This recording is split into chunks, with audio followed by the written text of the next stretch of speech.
Welcome to the Martin Bailey Photography Podcast. It's June 5, 2017, and this is episode 576.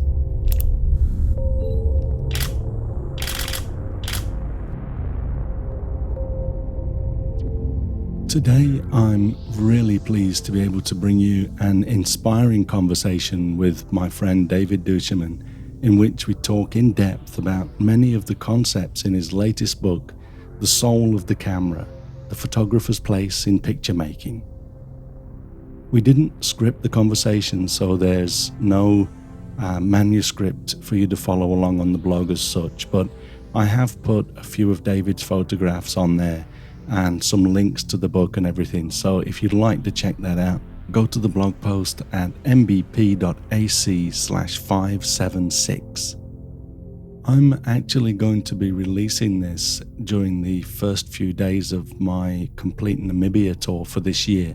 So if it's a few days early or late, then please don't worry too much about that. Also, depending on when the book is actually available, you may be taken to a different site or over to Amazon. But the URL that we are pointing you to actually go and grab a copy of David's latest book is soulofthecamera.com. And I'll also put a link directly to Amazon with my affiliate code in the blog post as well. So if you'd like to support the podcast, then you can use that. And as I say, all of the links and a few photos and stuff will be at mbp.ac/576. Without further ado though, let's jump in, and I really hope you enjoy my conversation with David duChemin. Welcome to the show, David. Thank you, Martin. It's nice to be back. How are you? I'm good, thanks. It's always great to talk. We're going to have obviously a great conversation, and I'm looking forward to sharing this with the listeners. Me too. So we're here today, obviously, to talk about your new book, The Soul of the Camera, and I thank you very much. I got a pre-release version to check out, and I read it last week, and once again I'm blown away by by what you've created here. You seem to do it every time. I remember when I first read Within the Frame, and then you've obviously been releasing books over the last few years, number of years. And each time I read a new one, I think you've done it again, and you've done it again. So, well, that thrills me, because I live in fear of the day that we get on this podcast and you say, it's been a really good run, but what is this crap that you just sent me? So it is definitely always a relief to hear. Well, it's I don't expect anything less. I know that you wouldn't write anything that, and even if you did write it, you probably wouldn't publish it. But I just find that over the years, as I've read your work and your got to know you more, as well as we've traveled together and conversed quite a lot, I just find that you do such a great job of giving the photography community and creative people, artists of all walks of life, I imagine, a vocabulary to talk about the the things that we often find so difficult to talk about. I know that when I'm talking to people, I can be in an educational situation, and I often I find myself using like Davidisms that I'll talk about visual mass and stuff like that, and a lot of the time, normally I add like a disclaimer, and this is how David duChemin talks about it, So I'll sort of, but I find myself using your vocabulary such a lot because of I feel that you've given us that vocabulary, so. And The Soul of the Camera is no different. So I'm really looking forward to talking about it. Well, thank you. That's, as I said, that it is high praise. The thing that I want most of all, is we all know these books are not, they're not New York Times bestsellers, and no one's getting rich off publishing photography books. But if I can contribute, be one of the voices that contributes to the art and make someone's craft better, someone's art better, that's a thrill. Yeah, and I'm sure you are. I know that there's at least one more person in Tokyo this week that's better off for reading your book. So, and that won't change as it goes out into the world. Just so that the listeners know, I'm probably going to be in Namibia when I release this. And what I'll do is I'll time this so that it's around the time when they're actually able to go over to your website and actually order a copy. The it will be live by then, I'm sure. So the URL will be the soulofthecamera.com, I believe. No, soulofthecamera.com. Soul of the camera. That's Yeah. right. So I'll put that in the show notes and everything. But yeah, I really can't wait to sort of see the reaction of the photography community as they start to read this. And we're going to move on in a moment. What I did was I made a number of I annotated the book in on my iPad as I read it, and I've got a few quotes that we're going to talk about. Just sort of use as a sort of an impetus to a deeper conversation. But before that, I mean, when you first started to think about the soul of the camera, what sort of things were you hoping? I know that you probably have achieved everything that you wanted to do, but what sort of things were you hoping to achieve by this new book? Well, if we're being perfectly honest, it's just teaching, it's just teaching the same stuff I've been trying to teach for the last 10 years, Mm, but in a way that from a different angle, from a I've talked about vision, I've talked about means of expression, and everything that I teach is more about us as photographers than it is about the camera. There's a lot of very good voices out there. If you have significant technical questions, there are some excellent voices out there that address those, and I am not among them. But I'm very interested in the creative life of photographers, and I'm very interested in the possibilities as just as human beings, the stuff that we do mm, rather than the setting on the dial. And I felt like the one thing I had not really addressed, in fact, really hadn't addressed at all, was the role of the photographer. What about all of the other stuff? And so that was the question: is okay. Aside from you can, here's the question: you can expose a photograph, you can focus the camera. Now what? mm, What is it that is going to make those photographs compelling? What's going to give them the spark and the life, the story, or the soul, if you will? And so the idea kind of became, we are the soul of the camera. There's no vision setting on the dial. There's mm, no press a button and it does the storytelling for you. That's all us. mm, The need for curiosity and patience and discipline, the need even to understand just what does it look like to begin to master a craft. There's mm, so much in the craft of photography that most of the time when I'm out photographing, I'm not thinking about my camera at all. You make your decision about the f-stop and the shutter speed and you focus it. All of the other stuff, the composition and what gets you there and what keeps you creative, all of that, the stuff that's actually significantly important, remains to be discussed. And that was what I wanted to talk about in the book. Yeah, you've obviously done a great job of that. I wasn't when I first started reading. I wasn't quite sure what how the title came into play, but that's obviously as I read the book, I realized exactly what that was, and that's a great way of thinking about this stuff. I know that you often like when you asked me to write making the print, and also there's I did a guest blog on a guest post on your blog a month or so ago about very technical stuff, and I find it really easy to talk about the technical side of photography because it's cut in stone, and I've got a good understanding of that. Um, and I do enjoy writing about the more sort of as you often put it, the what is it, the poet warrior sort of stuff. And I find it much more difficult myself to write in that way.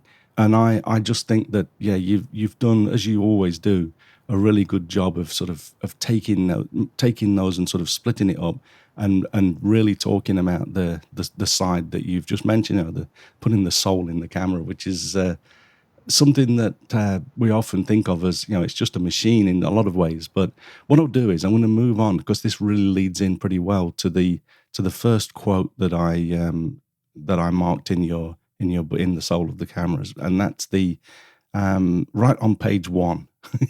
So you start off straight away by saying photography is not, at least the way I understand the medium, a technical pursuit. It's an aesthetic pursuit achieved by technical means. And I wanted to talk about this. I'm going through in sort of chronological order, if you like, just in the order that I picked these quotes out. But I know that I'm guilty to a degree of calling photography a technical pursuit. And usually that's sort of, I tag on that it's also an artistic one. But the way you put it there, the fact that, I mean, it is obviously a technical, an aesthetic pursuit, but the way you say that, achieved by technical means, it was like, oh, okay, now I know how I've got to say this. And I'll be quoting you as I say it in future as well. But that's just such a really brilliant way of putting this. Well, thank you. I mean, once in a while, I read through my own stuff and I think, oh, this guy knows what he's talking about. But I'm a little flustered because I don't take take praise well. But I'm grateful. I do think that for some people, photography is a technical pursuit. There are people, I think I've made the comparison before, and our mutual friend Fernando Gross has said, there are people that collect guitars, and then there are people that make music. And it's just that this book is not for people who collect cameras. Book is for people that are longing to make stronger, more compelling photographs, and for them, it's a storytelling pursuit. It's an aesthetic pursuit. It's a human thing. Cameras don't make photographs. People make photographs. We just make them with cameras. Yeah. And it may be just wildly pedantic to draw those lines, but I think the way we use words is a function of how we think. And if you were thinking about this as a technical pursuit, that the technical becomes the point, right, rather than chasing vision and story and something that connects on a deeper level. Because technology, as interesting as it is, doesn't tend to really connect with people. It's a cold, it's high tech is low touch. And I think photography can do better. We can use these astonishing pieces of equipment, and they're miraculous, but they just don't have this. They don't have the soul. They don't have all of these other things, the curiosity and the wonder, and so it becomes our job. And I think if we think about it in that way, and I'm hoping this book is seen as a very practical book. I didn't write this to be the king of the poet warriors in the photography world. I wrote this because I really felt like if people shifted the way they thought, they will make better photographs, and yes, the quote you mentioned came from chapter 1, which is about the place of craft. I sort of felt like I had to start the book with a disclaimer saying, look, before I go into all of this other stuff, the craft stuff matters. But that's every time I put a thing out on Facebook and say, gear doesn't really, it's not as important as vision. So there's always a but. Somebody comes on and goes, yeah, I would tell that to the guy who's photo. I'm like, yeah, you know what? I get it. But that's the price of admission. We shouldn't be defending the need to learn how to focus and expose and use our gear in the way that we need to use it. That's just assumed. Now, can we move on and just have a more interesting conversation about the bigger stuff? Yeah, and that comes across. I mean, I know that when I'm reading your books, I often think I'll get this little a knife stick in my side, and it's like you're talking about how being totally sharp is not the most important thing, or is not important, about various things that I put a lot of preference. I put a lot of priority on making sure that everything is as sharp as possible. I like to make big photographs with the 5DS now, 50 megapixels. I love having that. So when you say it's not about how big you can print the image, I'm thinking, he's probably thinking about me when he's writing this. But I get this a little tiny knife or a toothpick or something in my side, go, and I'm thinking, but the point I wanted to make there is that I know exactly what you're saying, because I put a lot of priority on, not so much priority, but I try really hard to make very technically good images. But I know what you're saying, in that that's not what it's all about, though. I mean, that's a given in this day and age with the equipment we own and we're actually, we're being able to use, is being able to make a sharp image is really just a given. And if you decide that it's not going to be sharp, or if there's a moment that comes along when it's just it was, for some reason, it isn't sharp, then you've still got the decision as to whether or not it's still a beautiful photograph, and it doesn't necessarily depend on whether it's sharp or whether it's 50 megapixels or 10 or whatever. So yeah, the Yeah. points that you're making there are so valid, and although it sometimes feels like I'm getting a little knife stuck in my side, Well, yeah, sorry. Martin, it shouldn't, because I never. The fact is, when I look at your work and when we've had conversations, you are technically very proficient, and you have a very technical mind in a way that I don't have. But the point of your photographs is not sharpness. Sharpness Exactly. becomes a tool. Yeah. And so, and there are images that I look at of mine that sharpness is important. And because I have failed in that regard, and I look at it and go, if this was something else, that lack of sharpness might totally work. And I have images, as you do, that are completely wildly blurry, intentional camera motion. And there are pictures that I have with plunged shadows and others with blown out highlights. For one photograph, that's completely appropriate. It carries the vision. It's one tool. And for another, it is the same thing and makes the image completely fall apart for lack of the sharpness or the highlight detail or the shadow detail. But again, if people get to the point where, for example, for where you're at, and you can just recognize it as, yes, I happen to really like this particular tool, but it is just a tool, and there will be times when that sharpness is not relevant. Again, it's like poetry. Some poets camp out on certain words, and they might want to be a little bit more particular about their verbs or their nouns. But at the end of the day, the point is, how are you saying it? If sharpness gets in the way of the thing you're trying to say, soften that sucker up. And if the sharpness is necessary, then make it sharp. But you can only do that if you have learned or are in process of, I think we're always learning, but if you're in process of learning your craft. Yeah. Yeah. If you're lazy about it, and this is one of the things that you've had an influence on me, is the priority of printing. When I came back to printing, I became aware of areas where I had allowed my craft to slip and where I got lazy and printing my work. And I've just gone through another 25, 30 images from my last trip. And, you can't know the true character of a photograph until you print it. And then you start seeing all of these little bits of laziness. And they do truly, in some images, the lack of sharpness or whatever it is gets in the way of communicating the message. And the soul just isn't there. It's all very well for us to, to quote Henri Cartier-Bresson when he says sharpness is a bourgeois concept, which I think is, I imagine him saying that with his tongue in his cheek a little bit. When sharpness matters, it matters. But can we agree that we've all agreed, and now let's move on and talk about the photograph itself? Yeah. That would be an interesting place for me to see the photographic community get to. Yeah, exactly.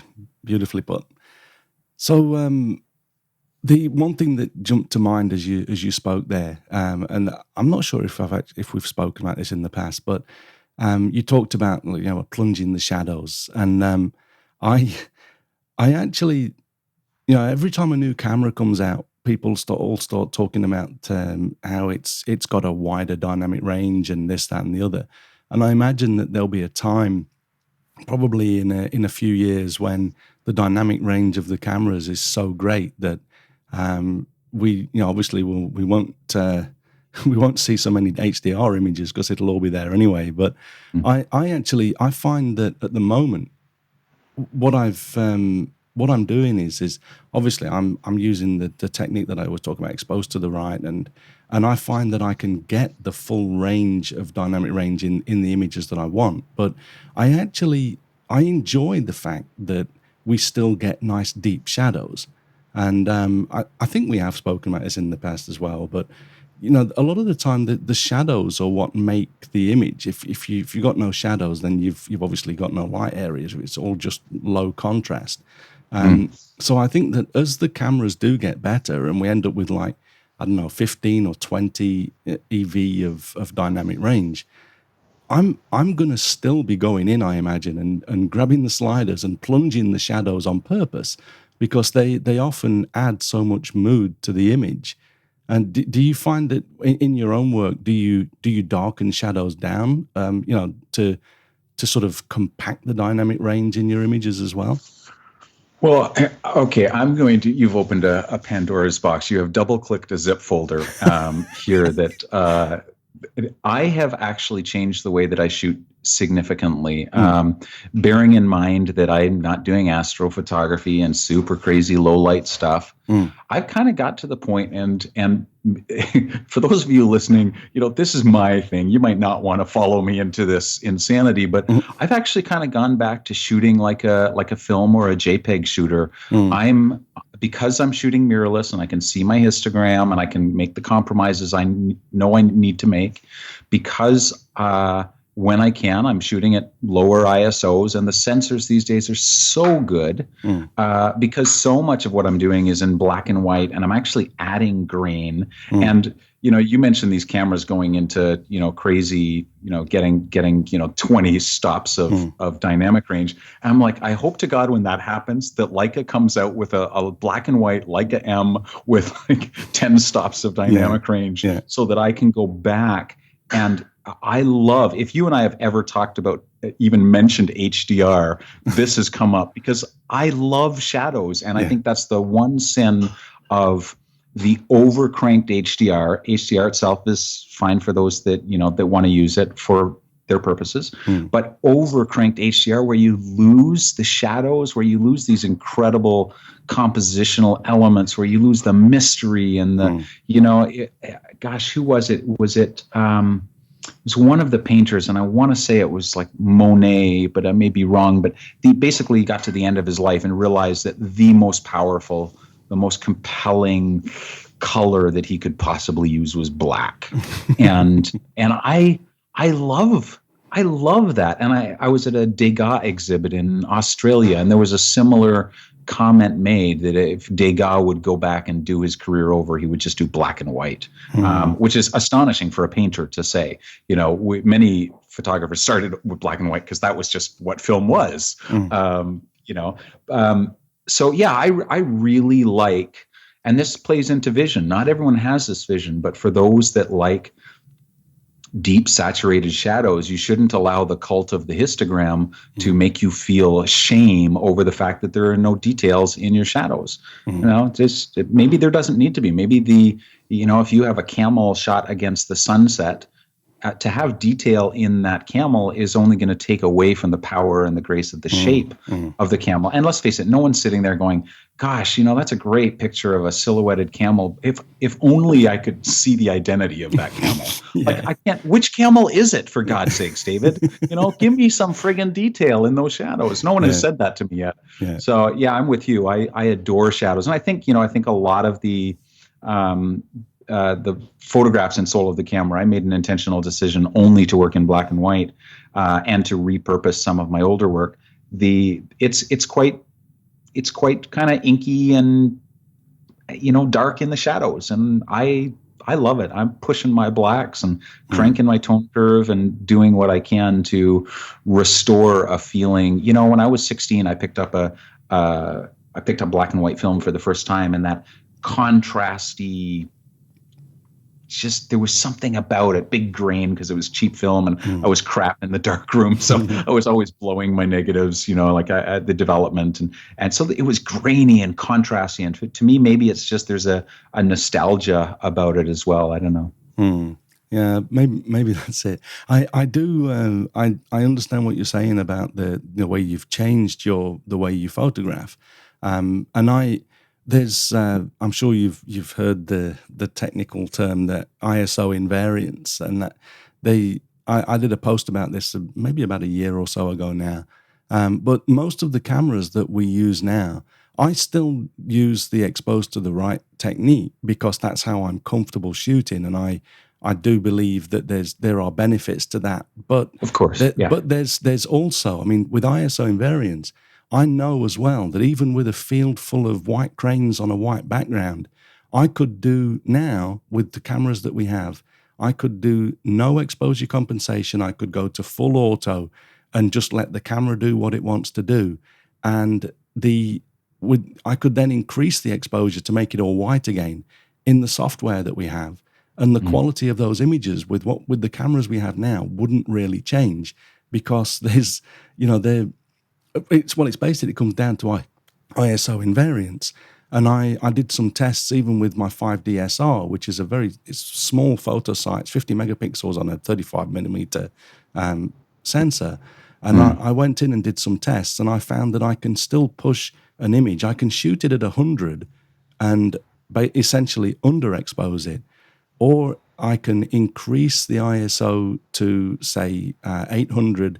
I think I found that I got 3 stops, so I could go to 800, and the images look exactly the same. If I push the exposure to 800 in the camera, and I actually, obviously, 800 is still very, very low these days, and I'll Hmm. regularly shoot at 5,000 or so. 3,200 is something I'll go to as a no-brainer. I've got photos from inside a hut in Namibia 2 years ago that I shot with the 5DS, and I was shooting at ISO 5,000 and 6,400, and you can't see the grain because of the way I shot them. But to stop myself digressing too far, you can actually push the images. Even if I wanted to increase them and make them brighter, I could push the images by 3 to 4 stops without introducing any grain, because of ISO invariance. But I mean, with your work, I'm gonna invite the listeners to scroll down on the blog post and take a look at the. I've got 3 images that I selected from your work from the book, and the first one, this little boy picking his nose, which is beautiful.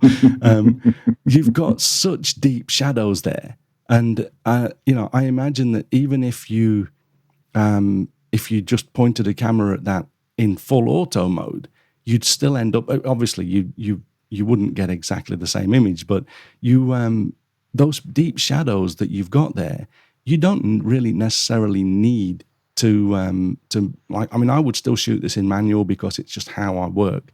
I would imagine also that there are times when you perhaps in a very dark situation like this, you may end up having to decrease the exposure to stop the highlights on the boy from blowing out. But I'm getting way too technical on this stuff. The point I wanted to make was really just that the way you've decided to shoot makes so much sense these days. And again, it comes down to the fact that we've just got such great equipment now.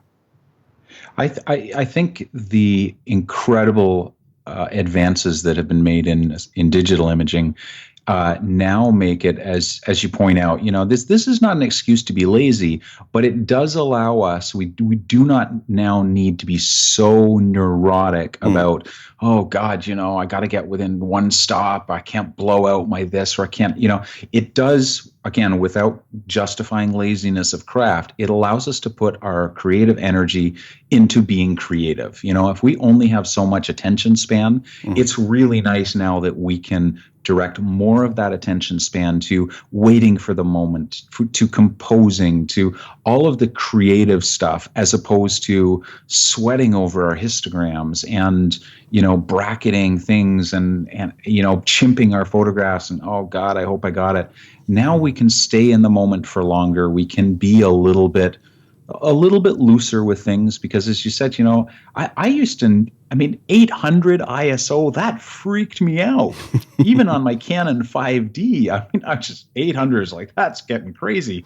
And now, when I leave wherever I'm staying, I'm walking on the streets in India, or I jump into the water and scuba dive, ISO 800 is my starting point Mm, because I can flip it down to 4 if I need it, or further, or I can flip it up to 1600. But between 400 and 1600, I'm not seeing a big difference.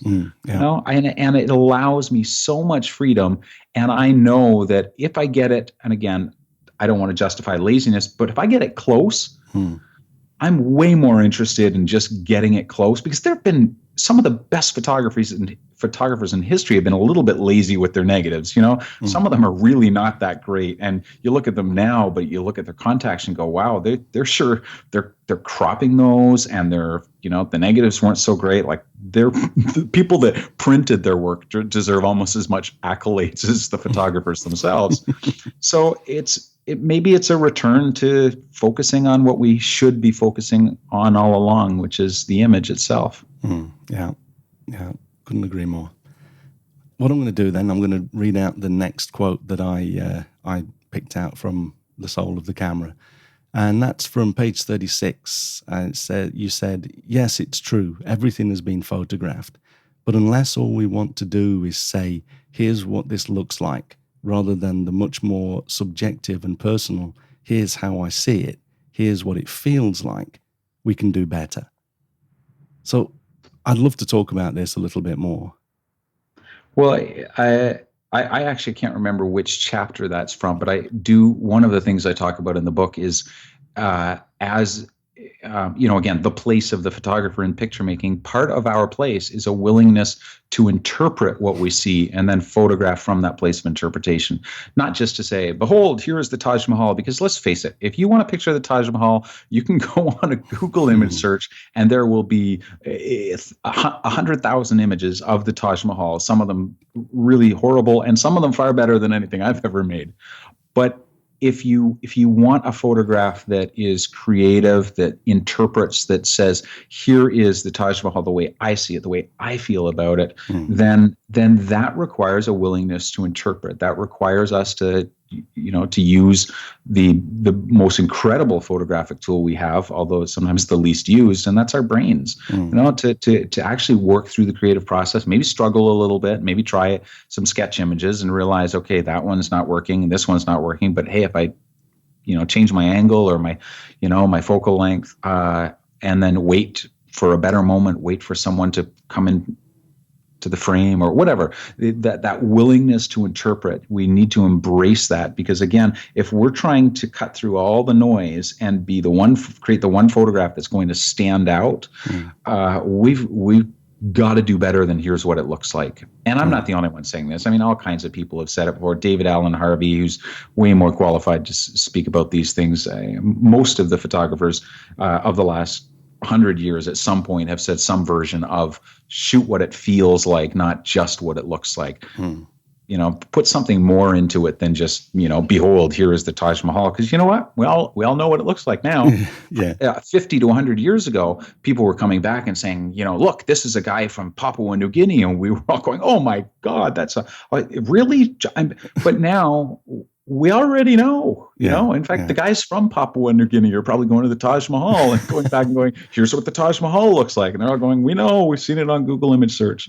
So it's time for us to maybe to pick up, a different mantle or carry a different torch, because here's what it looks like, we don't need it anymore. Now we're sort of, that French, American French painter named Robert Henry said, paint the spirit of the flying bird, not the feathers. And to me, that's about making photographs about something, not just photographs of something, which is a theme I've talked about before, but this time I sort of got into a real lather about this particular issue, and and I think the idea of being willing to interpret, and when you have the camera to your face, saying, what am I saying? How am I approaching this?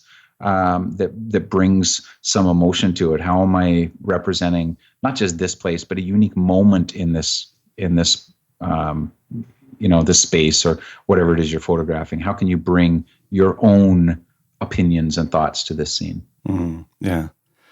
Yeah, I did a post a month or so ago in which I talked about how I was really pleased to see, as I read through your book, you mentioned something very similar as well.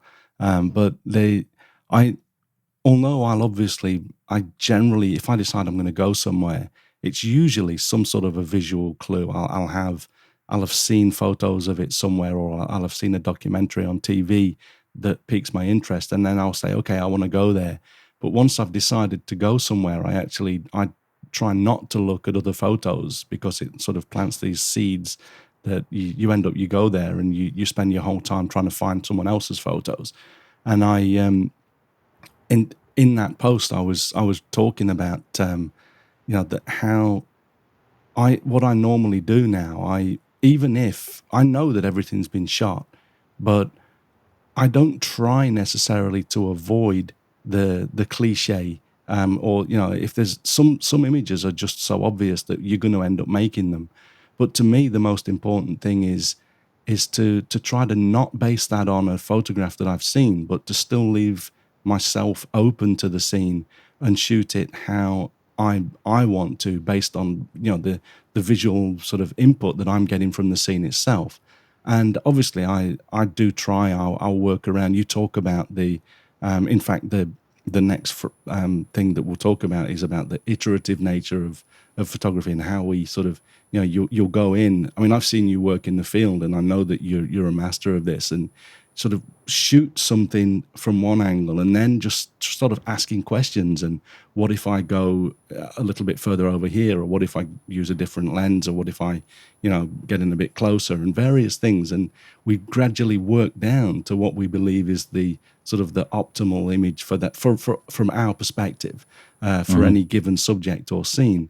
But I think that is so much more important to, we can call our work our own more when it's come from within ourselves, rather than, and that is really sort of takes us to what you're saying here, in that it then becomes more about what it feels like to us and how we are, understanding and seeing that scene.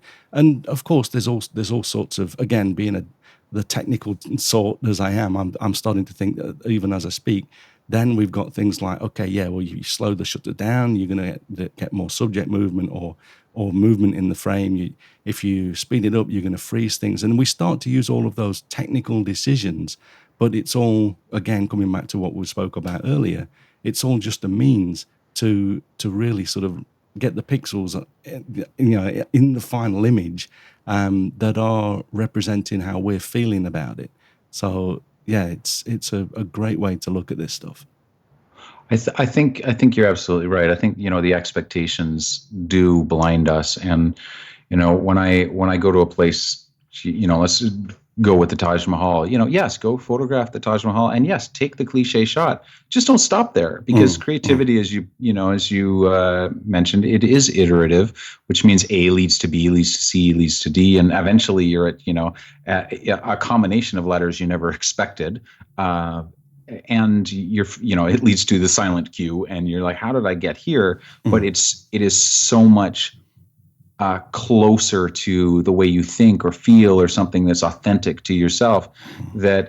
but you wouldn't have got there if you hadn't started. Yeah, Make the sketch images, make the crappy cliche shot, and knock yourself out. There's no one's looking at your sketches and judging you, so make them, but just keep going, go deeper. I mean, if the whole theme of the book could be reduced to one thing, it's probably just go deeper. yeah. Whatever it is, go deeper. Play a little longer. If you're going to play deeper. If you're going to be curious, be deeply curious, and Mm, let it take you, because we're so, as a culture, even, we're so on the surface of things. We just sort of skitter atop the surface, and I don't want to be a dilettante. I want to go deep, and I think the images made from that depth and mm, depth of process will be stronger, more compelling photographs. Doesn't mean they have to be, black turtleneck, smoking a pipe kind of artistic, capital A, mm, kind of depth. I just mean go deeper than you are now, mm, and then a year from now, go deeper than you've become, and continue going deep, and your work will get stronger and stronger, and probably more focused, because mm, many people go shallow because they want to photograph everything. mm. But as you go deeper, you have to start focusing. We don't have the attention spans to focus on absolutely everything and do so at at depth. Mm, So that's why I think when you look back over the life of photographers that you really respect, you see a focus. You mm, see these bodies of work that have depth and focus, but it also means there's a whole bunch of things they didn't photograph. mm, mm, There are a lot of really accomplished photographers that, believe it or not, never went to Iceland, mm, and because they were doing their specific thing, or they never mm, shot weddings or airplane shows, or they did their thing, but they succeeded because they did it for 30 years. mm, They had 3 4 different bodies of work, but they took them 30 40 years to get, as opposed to just this surface thing that we're all doing. mm. I that's really interesting. I one thing that I've found, and I've done this over the years, in that I love to look at street photography. I spoke with a friend of mine here in Tokyo named Lee Chapman a few weeks ago, and did an interview on the podcast with him. And Lee shoots some of the most beautiful. It's very gritty and raw, and he's in your face in a lot of ways. He's a really nice guy, so I know that he probably diffuses situations pretty well. But I love looking at street photography. And living in Tokyo, it's a population of 13 million in this city, and it's sort of a mecca for street photography if I wanted to. But when I get some time, I grab my camera and go and photograph flowers in the park, or Mm. or I'll jump on a plane and go to Hokkaido, or I'll jump in my car and drive into the countryside and get away from the city as quickly as possible in a lot of ways. And but it doesn't mean that I can't appreciate street photography, and I love looking at it. I'll get to the point in a moment, but I've in front of me at the moment. I've got a book called All About Saul Leiter. I went to Saul Leiter's uh, exhibit in Tokyo on Saturday, and he photographed New York in a way that I've never seen, Mm. and I've got a deep appreciation for that sort of work, but I don't do it because it's about priorities, and it's about what interests me. And I find that when I shoot that kind of photography, it doesn't really, there are places like Namibia where I'll get into portraiture and cultural work, which I absolutely love. But it a lot of the time, for me, it's more about, I don't want to use the word battles so much, but it's more about picking your battles. And if Mhm. I've only got a finite amount of time to actually grab the camera and go out and shoot, I want to photograph the things that really move me and that I really feel a strong connection with. And that's why I can sit down and look through a book of street photography and be totally inspired and totally moved by what I'm seeing. But it doesn't necessarily mean that I want to make the time to go out and do that kind of work myself. Does that No, make? oh, absolutely. Mm, I think we have to follow our curiosity, and our curiosity will only take us, for most of us, in so many directions. And there are a lot of things that we just don't care about. But I love your focus here, because you're saying you're looking at this guy's work that you would never do, not even really interested in, but you're learning from it and you're finding inspiration in it. And I think that's so valuable. I mean, I adore. I mean, I'm smiling over here because I adore Saul Leiter. I've just got his early black and white books that come kind of as a twin set, and he has another one coming out actually that focuses on his nude work, and I don't think it's out yet, but it's coming out this summer, and I'm very excited to get that. I think Saul Leiter is just an absolutely wonderful guy, and he was very diverse. mm, He was an early colorist along with people like Fred Herzog and Ernst Haas, mm. and he's absolutely brilliant at the color stuff. And then you see the black and white stuff, and you go, "Ooh, Yeah. I'm not sure now. Was he a colorist or is he a black and white?" Like he was right up there in some of that early black and white stuff with Yeah. people like Robert Doisneau and Cartier-Bresson. So, but you can learn from it and appreciate it, and not ever feel the need to pick up a Leica and strike out into the gritty urban. You know. Mm.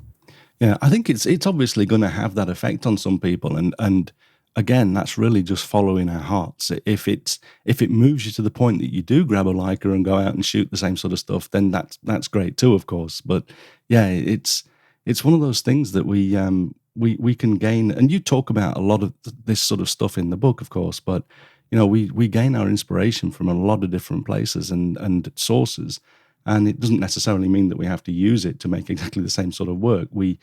Coming back to the point about this particular quote was that I think it's more about finding what you love to do and really concentrating on that, because then it's going to become really our own work, and that's something that you go over so well in the soul of the camera. So Well, I agree. I think, and again, not to beat the dead horse, but if we can go deeper with stuff, we will be more familiar with it. We will see things with more seasoned eyes. We'll have more experience with composing it and anticipating moments. I am convinced that the deeper we go, we are setting ourselves up for greater and greater success, because you can't go deeper and not return to the same places and the same subjects and get more familiar and shoot through the low-hanging fruit and the cliches and finally get to the deeper stuff. Some of us never do that, because we go to one place, we shoot it, and all we ever photograph is the low-hanging fruit in 50 countries, and then call it a day. And if that makes you happy, that's knock yourself out. But if what you want is to communicate through the medium of photography and to build bodies of work and stronger, more compelling photographs, deeper will always favor you. Yeah, absolutely.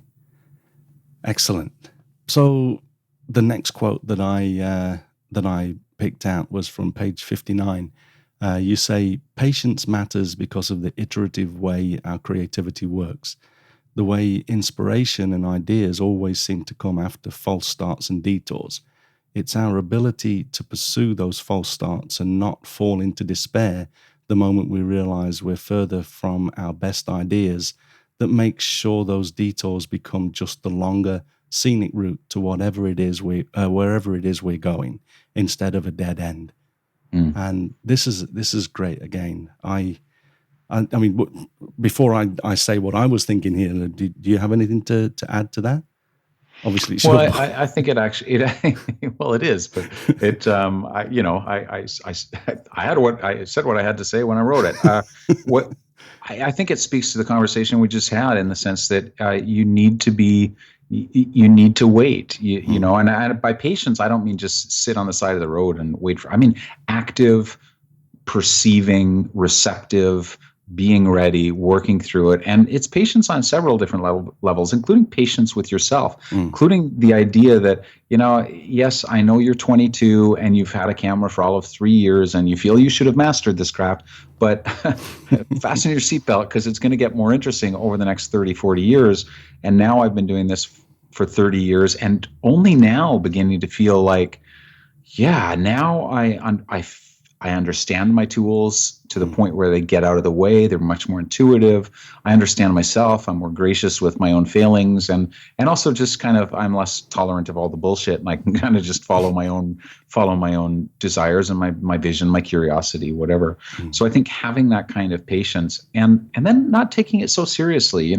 You may go out to photograph one morning and you think you're going to come back with all these images of red-crowned cranes in Hokkaido, but the light doesn't cooperate and the weather's crap. And on your way home, you detour to this little spot that you've shot before, and some amazing thing happens, and you come back and you're like, I had no idea that I was going to be photographing these, scenic, whatever, storms coming in off the North Sea. But you end up with this, 6 killer photographs that you never imagined. Well, if you were so frustrated by your experience waiting for the red crown cranes that you just went, to hell with it, and you're grumpy and you're driving home, you're not in a receptive mood, you're not looking, you're not, why do we feel like we can just go out and accomplish something miraculous in 1 2-hour period, when every other artist in the world takes a long time? They sweat over this stuff, they don't just write a novel and fire it off. They write it and edit it and rewrite it and, go back to the drawing board. If you're just more patient, the magic happens more often, or your eyes are, maybe it happens all the time and just our eyes are closed to it because we're being impatient with ourselves and we're just not, we're not being receptive. We're so stuck on our own agenda for what we're creating. And it's important we be tenacious, but life doesn't life isn't there to serve our vision, and just go, well, David wanted this, so we'll serve it up to him. I mean, don't get me wrong, I wish that were the case, but my experience with life is significantly different. Mm. And so if patience gets you to being more receptive and more observant, then that can only be a good thing, because that is truly the job of the photographer, not pushing the button. The button is, Mm. that's the easy stuff. Yeah, yeah. Yeah, as you just said there, you talked about someone writing a novel, and of course the other possibility there is that they'll be writing them and sending them off to publishers and hearing nothing. You often hear about people writing great work and then it finally gets published and becomes a bestseller, but then you hear that they'd actually been turned down by 50 publishers before they got found one that would actually publish it for them. And I think. That tenacity is certainly something that anyone leading any kind of a creative life is going to come up against, and it is just so important that to, like you say, just to do the iterative stuff, make sure that we continue to plow through, because then there's pretty much always going to be something at the end. But as you mentioned here, it might not always be from that particular shoot or that particular project or anything. So just as you say, take them as a detour, and enjoy it. I have these USB key things, USB memory things made for people on my tours, and on the back I think I've changed this on the last batch, but I have a quote just saying a quote basically from myself, but I obviously heard it somewhere saying it's all about the journey. Mm. And I think that obviously that's what life's about, isn't it?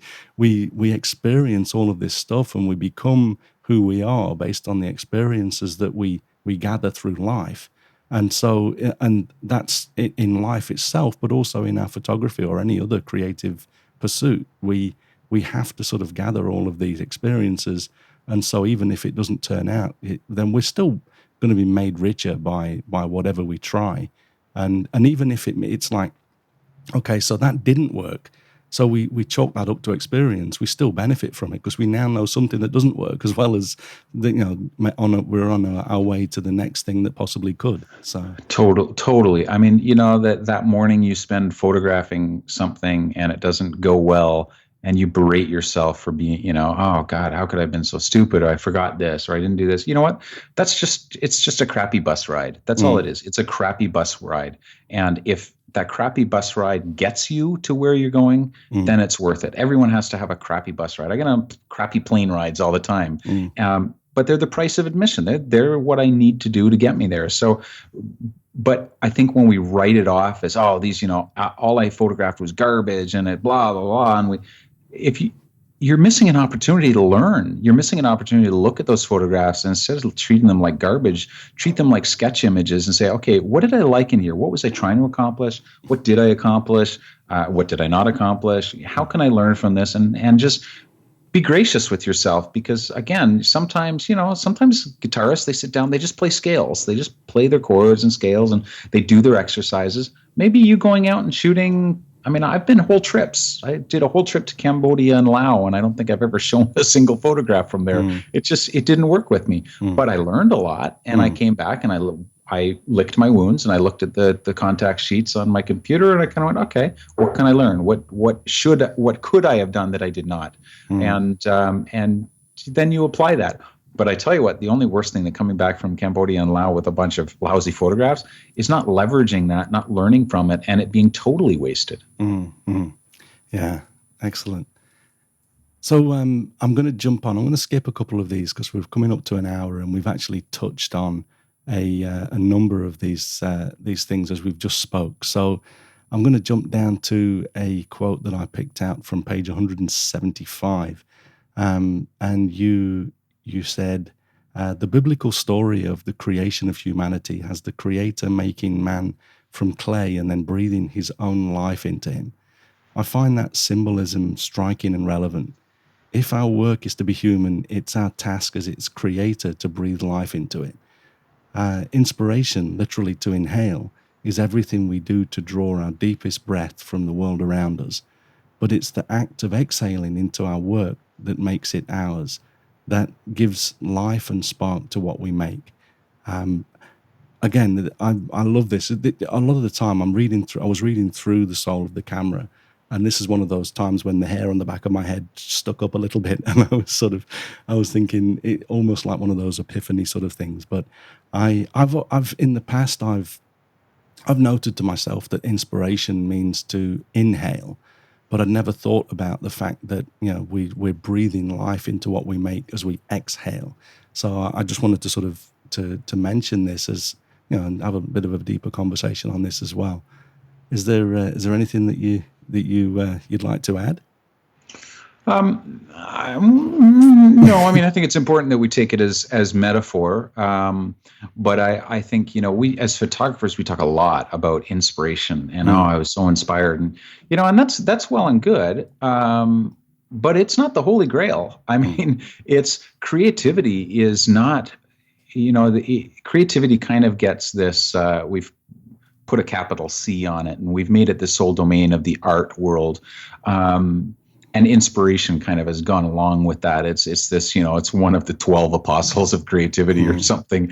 And the reality is it's just breathing, man. It's just, you study the masters, you live your life, you get inspired by things you see and things you hear. And it's just this big, great, beautiful soup that will be different from one person to another.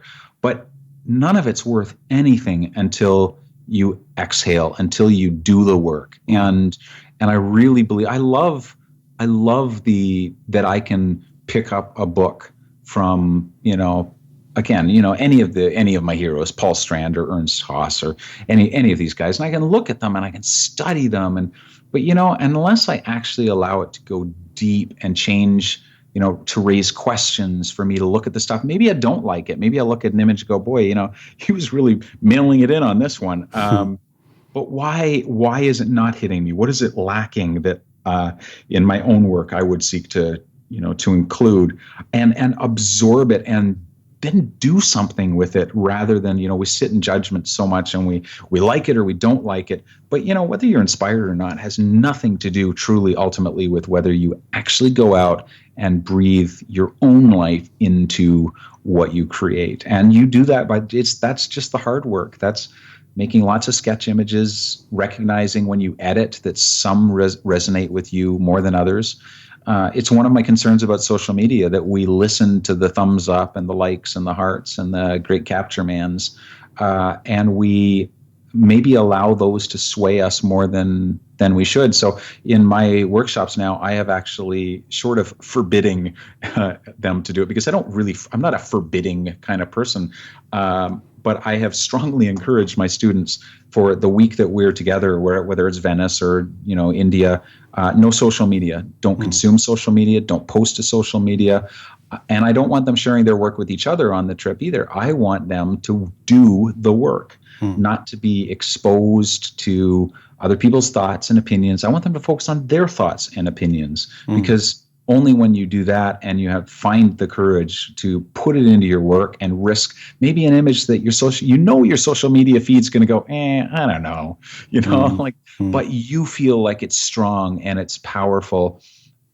We lose that courage the more we give power to the, all of those other voices. I have a small Instagram following. It's, smallish for a lot of these photographers. It's, approaching 18,000, which, maybe there's only 500 real followers and the rest are bots, but there's a core there, and it is very easy to think when you're doing your work, what are they going to think? And that's not exhaling, again, it's just a metaphor, but that's not putting ourselves into our work. That's kind of like, I don't know, taking little pieces of other people and trying to cram it in so that they recognize themselves in it. And I think that's the path to homogeny, to it's just to boring work that doesn't reflect who we are. So I'm not saying get off social media. I'm on social media. I'm just saying be careful to how we listen to the voices and be cognizant of the fact that they may have more sway over us than we think they do. And so when I'm for example, if I'm writing a book, I don't read. I stop reading when I'm writing because I don't want those other things to start influencing me. The time to be influenced is some other time. Get all that stuff in my head, get it marinating. It will certainly influence me anyway, but I want it to be a result of the combination of thoughts and ideas, not, oh my God, I read this really great sentence in Stephen King's novel. I got to figure out how to put that into the soul of the camera. Which would be really interesting. That would be a creative exercise all on its own. Yeah. But to completely jump tracks, you mentioned people getting rejection letters and having the perseverance. I mean, Stephen King, when he first started writing, he tells the story in his book On Writing. I've read that.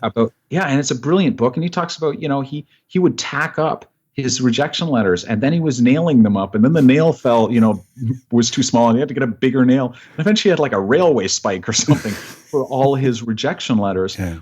I mean, this is Stephen King. Right. If you didn't hear that, you'd just be like, wow, he succeeds because he's just a writing god. No, he just succeeds because he submits and submits and submits until people say yes. And yes, he is a talented person, but he's published the way he has because of his tenacity as much as for anything else. And I think the same holds true for us.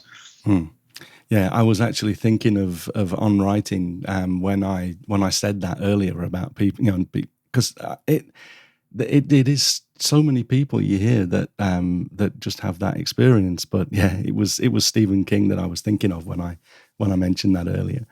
And J.K. Rowling is another great example of that. I mean, she was rejected time and time again and treated quite flippantly by some people who no doubt very much regret their lack of foresight now. Yeah. You touched on there again, audience, and I didn't grab a quote on this, but when I first started reading what you were saying about audience, I was thinking, well, I've just said in a blog post that I don't really care what people think of my work, and then I sort of think, well, maybe that was something that I should rethink, but then I went on and read your full take on your relationship with your audience, and I think we're pretty much we're pretty much on the same page in that. It's important to hit a chord with the people that you share your work with, but I would never sort of change how I make my photographs to please the audience, and I think you got to that sort of same thing. Obviously, it is important that we care about what an audience thinks. In that, if the people that we're using our imagery and the photographs that we make to make a connection with, if they don't like that, they're going to be somewhere else reading someone else's blog or someone else's book or whatever, or on someone else's workshop. So of course it's important, but the point that I was trying to make in a recent blog post, and I think that you were talking about as well, is that to stay authentic to ourselves, then we really need to be sort of working from within ourselves. And this is something that we've touched on throughout this conversation. So, sure. Yeah. I think very much. I think I care very much that an audience, that the audience that finds my work resonates with it, is touched by it, that it does something for them, whether it's raises questions or awareness or whatever it is. But I feel very strongly that knowing who my audience is, I am not asking, gosh, what do they think about my work when I create it? I think what we need to do is create the most authentic work possible, the stuff that we're passionate about, that maybe is completely different than anything else anyone's doing, whatever, or not. But our audience will find us. And frankly, as we shift and grow, I mean, I have been changing the way that I photograph lately. My stuff has become a little bit darker. It's not as much, not always bright saturated colors, and my black and whites are even a little bit darker. And I've had a few people express that, gosh, they sure miss the wish they miss the cheerful, colorful stuff. And now I may go back to that at some point. I certainly am still a relatively optimistic, cheerful, colorful guy. But this is the work that I'm doing right now. What I do know is if they leave as an audience and go and find someone else, you know what? That's fine, because the current work I'm doing will find the audience that it needs to have. It's really not about my audience liking my work. It's about me allowing that work to find its own audience. And I think that's an important distinction. It's, you can't please everyone. So let your work find the audience that really likes it and gets it, and don't compromise on that. Because, you know, there are photographers that I have followed, and then kind of, you know, I change as a person and their work doesn't resonate with me. I mean, there are authors that I've read for a season and then stopped reading, and maybe I go back to them, maybe I don't, but it's fine. I don't think holding on to our audiences with this death grip, like, oh God, I've got to do anything to keep them. No, you need your work needs an audience, but maybe it's not comprised of those same people. Maybe if you have 5,000 people that are your audience, maybe those 5,000 individuals, they move on, you know, they're replaced by others, and that's okay. I think that's necessary, because the only alternative is to just keep pandering to that one audience and repeating, you know, and soon we're all selling boxed sets, you know. Yeah, beautifully put. So playing on old casino stages and wearing costumes from 30 years ago. with a rubber washed chicken. up rock and rollers of photography. Yeah, with a rubber chicken in your hand. Easy now, easy. That's touching a little deep, my friend. Okay, so some lines friends just don't cross. Okay, I'm not going to go into any more detail on that then.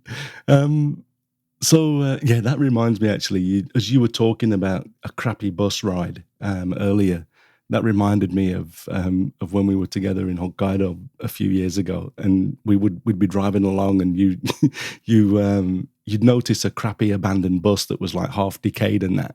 I remember we got towards the end of the trip, and you'd be like, crappy bus number 14 or something like that.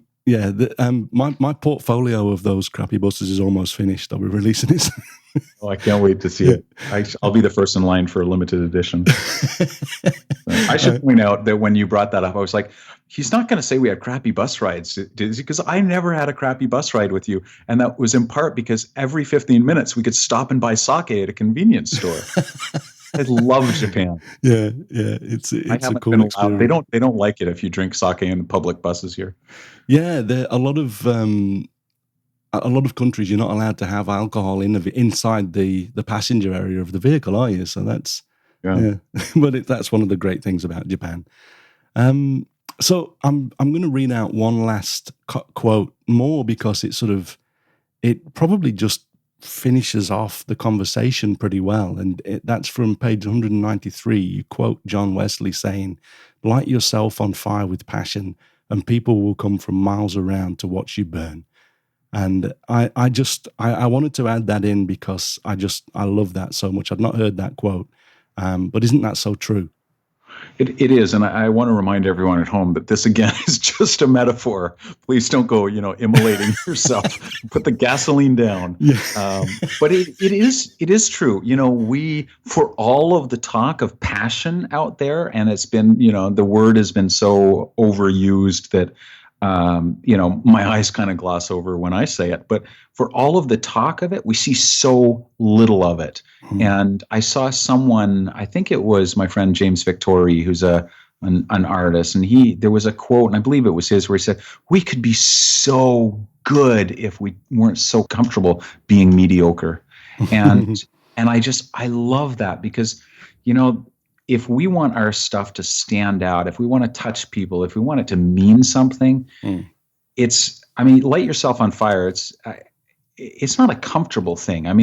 Passion is great, but we got to work hard at this stuff. We got to focus. We've got to bring all of our emotion and our love to bear on these things that we're photographing. And if you don't love it, if you don't truly, truly love it, then why spend your time on it? Concentrate on that thing or those things that you love so much that you would be willing, because none of us know, I mean, this is personal, and just having had a family member pass away, but none of us know how long we have. And I don't want to get off on the life is short tangent, but I'm totally going to get off on the life is short tangent because it is. And for all of us, for your audience, for us, and we want something to care about and sink our teeth into and invest in, not just one more thing to swipe through on our Instagram feed. We want people to stop and think, and not every image is going to do that, but God, I hope some of them do. Because that's why people will come and they will listen to what we have to say if we care enough, if we have skin in the game. If you're a conservation photographer, then shoot conservation stuff with your whole heart, like put it in there. And if it's portraits or weddings, do the same thing. But we need to voice an opinion. We have to, again, it's just a metaphor, but God, if more people would just light themselves on fire with that thing that they care so much about, I think people would start caring more about our work, and even as photographers, people would start respecting the photography would respect photography rather than seeing it as just one of a billion posted to the internet every day. But again, that's the idealist in me. And if that doesn't work for you, then, grab the gasoline. Well, that sounded dark, didn't it? That sounded really dark and angsty. Let's go back to metaphor. It's just a metaphor, people. It's just totally a metaphor. Oh, brilliant. So eloquently and wonderfully put as usual, David. I think we can start to wrap up there. Obviously, I've totally enjoyed the conversation again. It's always so much fun, and kind of in some ways always a little bit profound talking directly to you as well, because I have been so sort of influenced and inspired by all of your books, but also, with this, The Soul of the Camera, so fresh on my mind. It's really nice to actually just sit down and talk directly with you about that.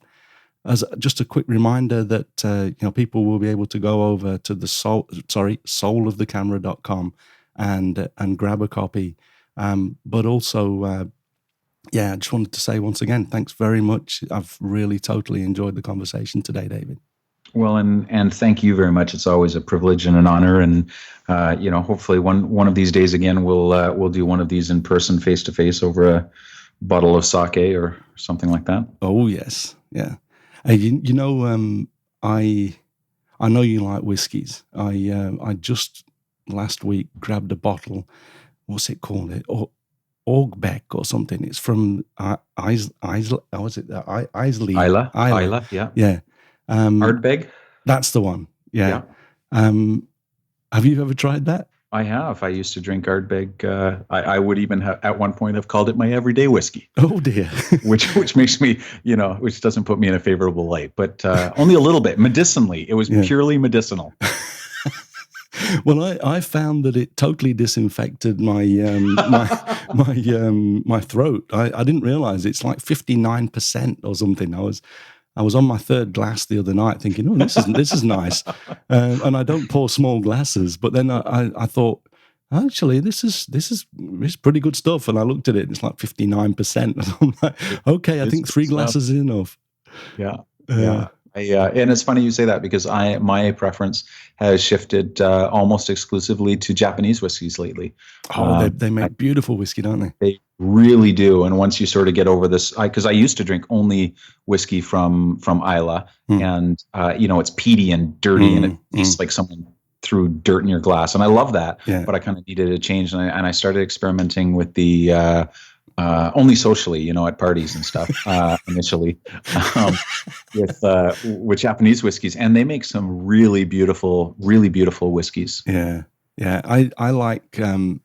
There's Taketsuru is one of my favorites. That's a pretty nice Japanese whiskey. But there was a gentleman came on my Hokkaido landscape tour this year who'd got a book. Apparently he drank too much whiskey when he was like in his teens or something, and decided that he didn't like whiskey from that experience. But then like 30 years later or so, he found a taste for it, and he got a book, and I think it's like 110 whiskies to drink before you die or something. Hopefully he won't die very soon, but he's on this mission now, and 3 of them were Japanese. We were trying to find these. I think he found 1 or 2 while we were traveling, and had those. But yeah, whiskies are pretty. And the other one from Ireland, was it Lafroig? That's really peaty, and it tastes like creosote. It's that was pretty. It has creosote notes. It does. Yeah, but very. Yeah. Anyway, we won't go on too much about that. Everyone will think we're a couple of alcoholics. Well, if the shoe fits, I'm regretting not putting a whiskey chapter in the book. That'll be the spirit of the camera. That'll be the next one. Brilliant. Okay, well, really, thanks again, David, for your time and for your wisdom and everything. It's always a pleasure, and hope we can do it again soon. Absolutely. Take care. You too. That really was a lot of fun, as usual.